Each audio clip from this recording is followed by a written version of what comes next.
trip. We'd go on vacation to, a couple of times we went up to Vermont near right on Lake Champlain, and we'd go to Cape Cod, up in the Eastham area. He had been a baseball player at Holy Cross in the 30s, and he played in the Cape Cod Baseball League. And he had a lot of friends up in the area that we'd always visit when we were there, so that was kind of interesting. And very often we'd go from New Haven to Hammonasset for a day in the summer, and we would make an annual pilgrimage from New Haven to Hartford to do our Christmas shopping at G. Fox Company. I mean, we'd get in the car and drive up Route 5 to Vermont or out, to the Cape.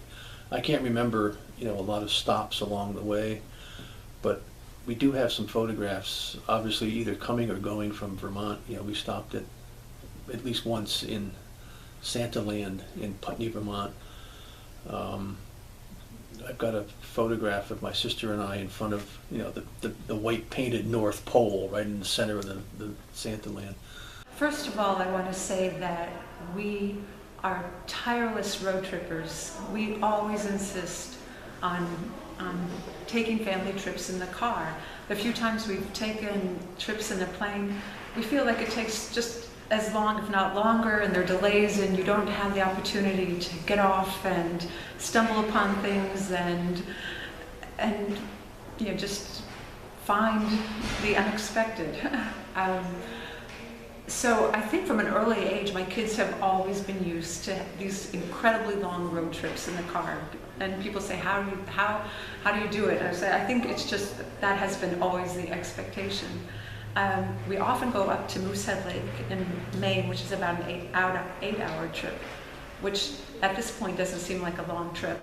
Well, it was in 1953. My aunt and uncle were the ones with the car in the family. Mm-hmm. So any time we really went anywhere beyond the limits of the buses in New Haven, either with my aunt and uncle or with some other family member. Mm-hmm. And they went to Florida every year with their children for 3 months. And they used to take along, first with my sister and my cousin, because they were the older bunch. But by 1953, I was eligible. And we went to Florida, a cousin of mine with the 2 cousins that were actually my aunt and uncle's children. And we did drive down. They did that each year. They left the trailer there. They lived in a trailer while in Florida. And they left the trailer there all the time and stored. It was in Hollywood Beach, Florida. And we all piled into the car and went down. I guess at that point it was Route 1, mm-hmm. probably, or the beginnings of 95. They had certain spots along the way they used to stop, and they were kind of known in, because of course you had to come back up the same route. Mm-hmm. So off we went. It was in January 1953. We had to enroll in school down there because we were staying for 3 months. For the Hershey visits, Sturgis Pretzel Factory, which is this wonderful, very hands-on place where you get to see people making pretzels, get keychains. All right. And they were very good pretzels. And so all of that was fun. My father's a traveling salesman for many years in eastern Canada, northeastern part of the United States. So he loved to get behind the wheel and drive, as I do still. So, and we also had a station wagon, a wonderful old Ford Galaxy that schlepped us around. We also had a Buick Skylark wagon at one time. So it wasn't uncommon for us to go to Cape Cod, to Cooperstown, New York, to the Baseball Hall of Fame, to Lake George, to go up to Santa's Village in Vermont, to see Old Man in the mountain in New Hampshire, go to York, Maine, and rent a cottage and get in that icy cold waters.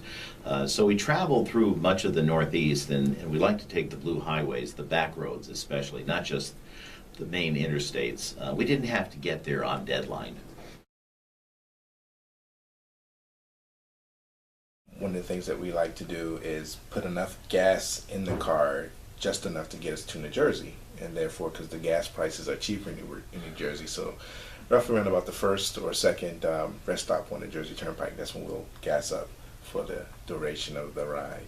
Eagle Beach was one of the nicknames because it was mostly Jewish people who went there.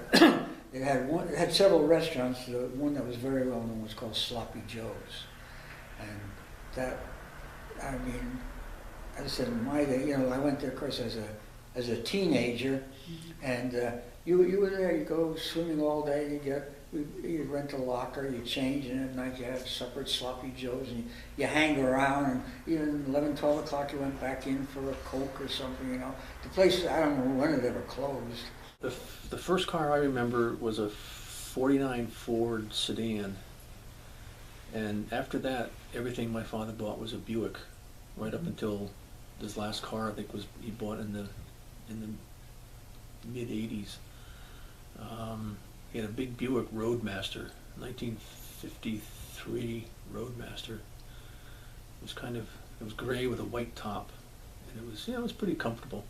Had a big trunk, and it had the big shelf behind the back seat, which no car has nowadays. That was always packed with stuff. Yeah, there are two places that we usually stop.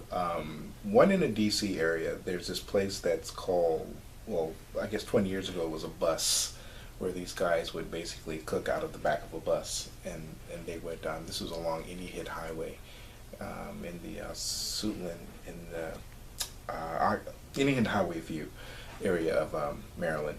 But we would stop there and definitely get food. And then if we're going further south, Florida, because my wife's family is from Georgia, there's a spot in Jacksonville that's well known called Jenkins Barbecue. And that's a place where we always have to go when we're in that area to get food. And even when we're coming back, they sell these huge jugs of barbecue sauce that we'll load up on barbecue sauce and all that stuff to come back home. So those are from Hershey. Good. One's a little recipe booklet, one's the story of how chocolate is made, and just the welcome. On our way down, we would see the Tabletop Pie Company on the Berlin Turnpike, and it was probably just a little offshoot store or something, maybe an outlet store. But we were thrilled.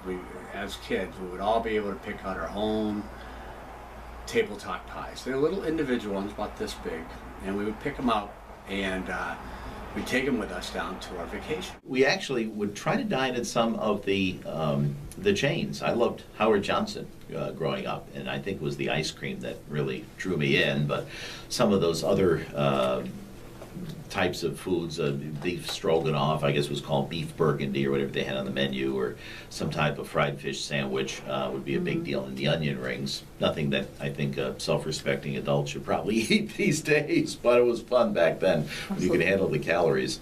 Also, I think we went to in New England to farm shops where we can to get an Abigail sandwich or the farm shops to get a fish-a-majig or a big beef or a watermelon sherbet cooler.